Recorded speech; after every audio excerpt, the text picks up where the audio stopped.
Hola, un saludo desde La Habana. Les habla Joanny Sánchez, cubana, periodista, ciudadana, y les traigo este cafecito informativo recién colado y sin azúcar para despertar.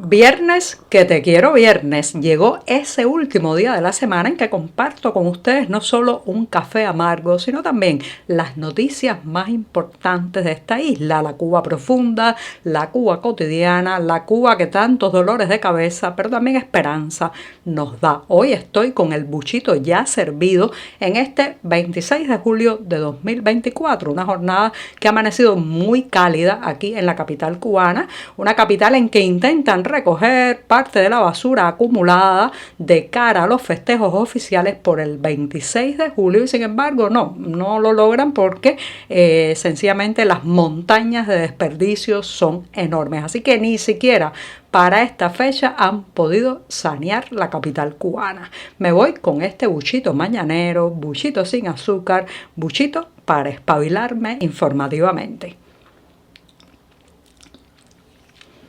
Después de este cafecito voy a ir a otro país. Raramente hablo de temas de otras naciones porque este es un programa sobre Cuba, pero en Venezuela y con Venezuela estamos demasiado implicados, somos parte prácticamente de un mismo presente y lo que ocurra en un país influirá inevitablemente en el futuro del otro. Por eso me quiero centrar hoy en lo que va a ocurrir el próximo domingo 28 de julio y en las implicaciones para esta nación. Ya saben que Venezuela, especialmente el chavismo y la aparición en escena de Hugo Chávez, significó para Cuba una posibilidad del castrismo perpetuarse, prolongarse, un respiro, oxígeno, más bien petróleo, porque fue un apuntalamiento petrolero en un momento en que Fidel Castro estaba contra las cuerdas económicas y había tenido incluso que aceptar la libre circulación del dólar en Cuba en los años 90, abrir a los pequeños emprendimientos privados conocidos por cuentapropismo y también permitir la inversión extranjera, unas pequeñas ventanas de economía de mercado y privatización que se vio obligado a aceptar cuando el subsidio soviético se cortó de pronto tras la caída del bloque comunista de Europa del Este. Bueno, pues en ese momento en que parecía que el castrismo se iba a ir desarmando poco a poco justamente por el caballo de Troya que significaban estas pequeñas grietas de libertades económicas, pues apareció en escena Hugo Chávez y comenzó el apuntalamiento económico y petrolero de Cuba. Eso le trajo al castrismo la posibilidad de hacer un enroque y un envalentonamiento que se vio a inicios de este siglo en la llamada batalla de ideas y todos esos delirios de campañas, acciones y demás que se hicieron sufragándose con el dinero y el petróleo venezolano. Por eso la conexión está importante, la presencia de la seguridad del Estado, policía política, agentes del castrismo en Venezuela es más que conocida y se nota también en la política exterior, en la diplomacia, hasta en la forma de decir que han adoptado muchos funcionarios de ese país. Por tanto, la salida de escena de Maduro, la posible derrota del chavismo en las urnas, como están vaticinando algunas encuestadoras, que por cierto, la prensa oficial cubana se ha sumado a los bulos y asegura que todo eso es mentira, que Maduro va a ganar arrolladoramente. Bueno, existe una posibilidad, un atisbo de esperanza en que sea derrotado el chavismo y específicamente Nicolás Maduro en las urnas. En ese caso, el coletazo, la incidencia,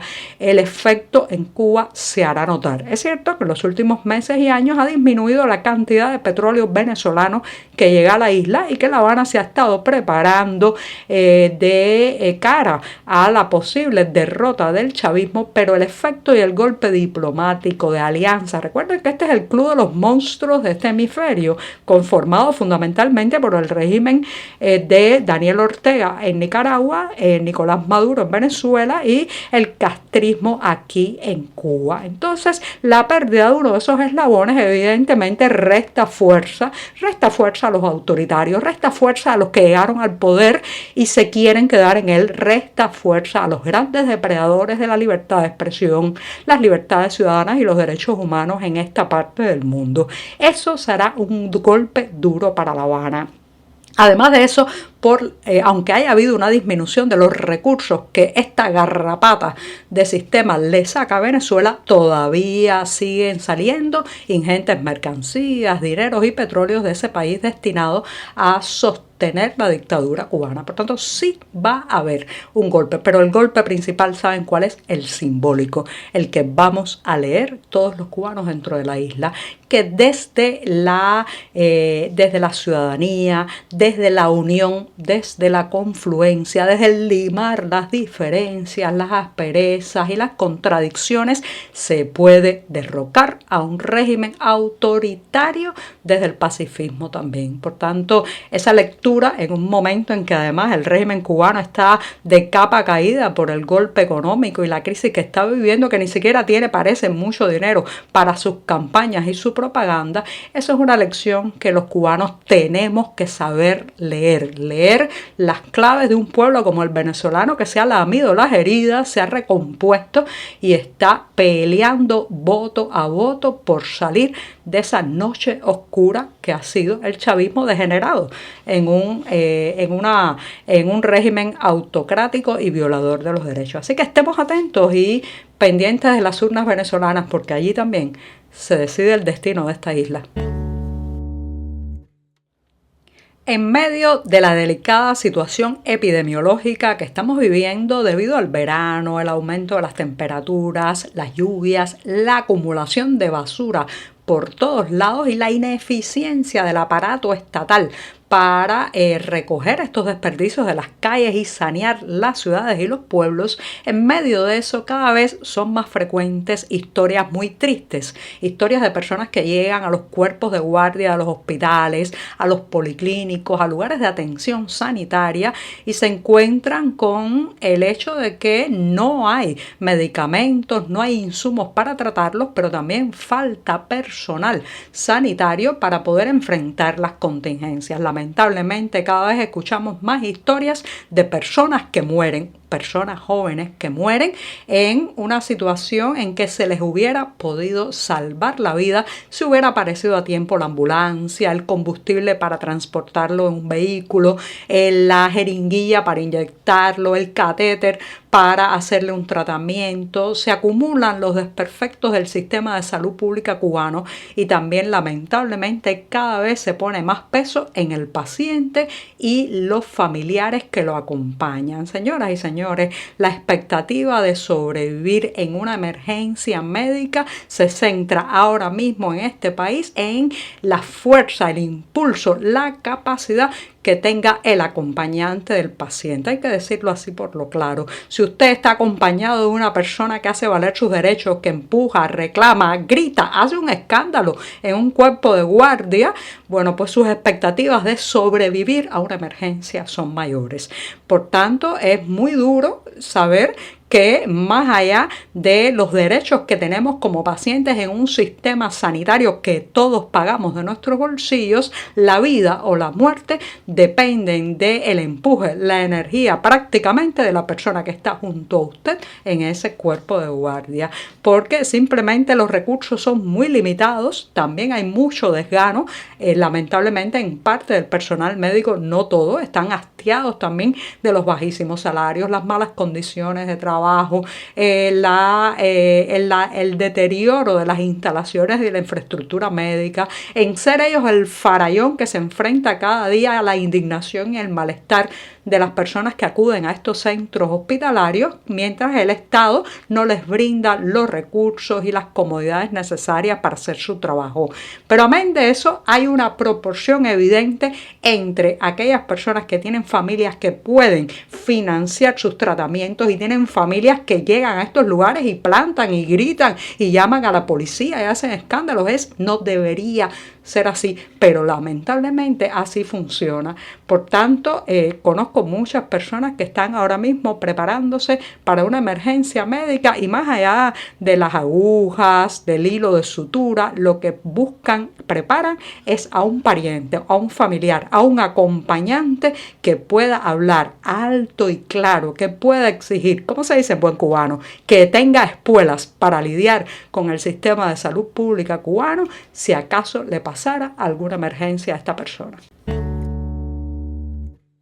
Llegó el momento de decir adiós a este programa de viernes y cada vez que estoy en esta situación despidiéndome hasta el próximo lunes tengo una sensación agridulce. Por un lado viene la pausa de sábado y domingo sin cafecito informativo, pero también queda el buen sabor del deber cumplido de haber estado junto a ustedes mostrándoles la Cuba profunda de lunes a viernes. Hoy voy a decir adiós en el programa con una recomendación de buen teatro. Teatro para reflexionar, teatro para mirarnos nuestras propias vísceras, teatro para crecer, porque a partir del 1 de agosto se presentará en Miami, Florida, Estados Unidos, la obra Disonancia. Se trata de una puesta en escena que es escrita por Abel González Melo y que llega de la mano del director Mario Ernesto Sánchez y que se presentará en el marco del Festival Internacional de Teatro Hispano de Miami, que este año llega a su edición número 38. ¿De qué se trata Disonancia? ¿Qué historia refleja? Una que nos queda muy cerca. Se trata de una puesta en escena que transcurre entre dos épocas y espacios, teniendo como tema central la huella de las dictaduras. A menudo dictaduras que están surgiendo o aparecen tras la apariencia de revoluciones democráticas. ¿Les suena conocido, verdad? Bueno, pues además se analiza en esta pieza teatral el pensamiento y el arte bajo esos regímenes totalitarios donde hay todo tipo de represión, desde la más brutal hasta la más solapada y sutil, que vulneran, claro está, la integridad de las personas y especialmente de los creadores y de los artistas. Con esto y recomendándoles que busquen los detalles de la presentación, el lugar y los horarios de Disonancia, pues me despido hasta el próximo lunes. Les deseo un fin de semana en familia, tranquilos, estemos a la expectativa de lo que va a pasar en Venezuela. Un abrazo para todos los venezolanos. Muchas gracias. Por hoy es todo. Te espero el lunes a la misma hora. Síguenos en 14ymedio.com. También estamos en Facebook, Twitter, Instagram y en tu WhatsApp. No olvides, claro está, compartir nuestro cafecito informativo con tus amigos. Muchas gracias.